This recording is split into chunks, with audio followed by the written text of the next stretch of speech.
मनीष सिसोदिया की ओर से भी तैयारी पूरी थी। सिसोदिया के वकीलों ने भी ईडी की दलीलों का जवाब दलीलों से ही दिया। मनीष सिसोदिया के वकील दयान कृष्णन ने कहा कि दिल्ली में शराब नीति एक चुनी हुई सरकार ने बनाई है। सिसोदिया की ओर से भी कहा गया कि शराब नीति उप राज्यपाल के पास गई, वहां से इसमें संशोधन करने को कहा गया और फिर संशोधन के बाद मंजूरी भी मिली थी।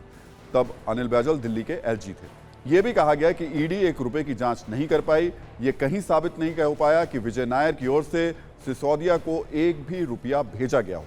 सिसोदिया के दूसरे वकील मोहित माथुर ने कहा कि इन दिनों ये फैशन बन गया है कि जांच एजेंसी अपने अधिकार समझकर लोगों को अरेस्ट कर रही है।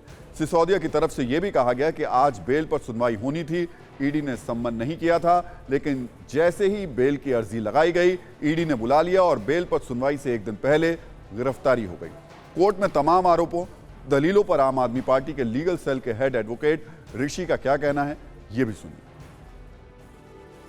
ये संजय सिंह का नाम लिया गया, कहा गया जो विजय नायर हैं वो मुख्यमंत्री उप मुख्यमंत्री के इशारे पे काम कर रहे थे। ये सारे किसी के, देखिए ईडी ने कोई एलिगेशन नहीं लगाया। आपको समझना पड़ेगा कि ईडी के वकील ने जो ये बात कही है वो किसी के बयान पे कही है। अब कोई भी व्यक्ति बयान जाके दे कि मैं फलाने को जानता हूं, मैं संजय सिंह को जानता हूं, मैं इनको जानता हूं, उसका कोई बेसिस नहीं है। तो ऐसा कोई एलिगेशन नहीं आया है संजय सिंह के खिलाफ।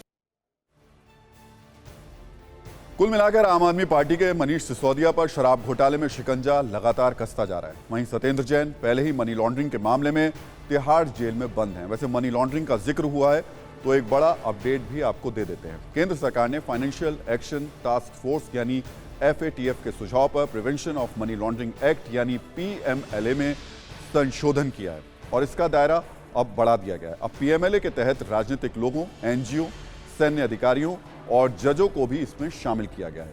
PMLA कानून में इस बदलाव से ईडी जैसी केंद्रीय एजेंसी की जांच का दायरा और बढ़ जाएगा। नियम में बदलाव के बाद ईडी अब विदेशों में काम करने वाले लोगों, वरिष्ठ राजनेताओं, राजनीतिक पार्टियों के पदाधिकारियों, वरिष्ठ नौकरशाहों और सैन्य अधिकारियों की भी जांच कर सकेगी और बैंकों को इस तरीके के लोगों के KYC का अतिरिक्त रिकॉर्ड रखना होगा।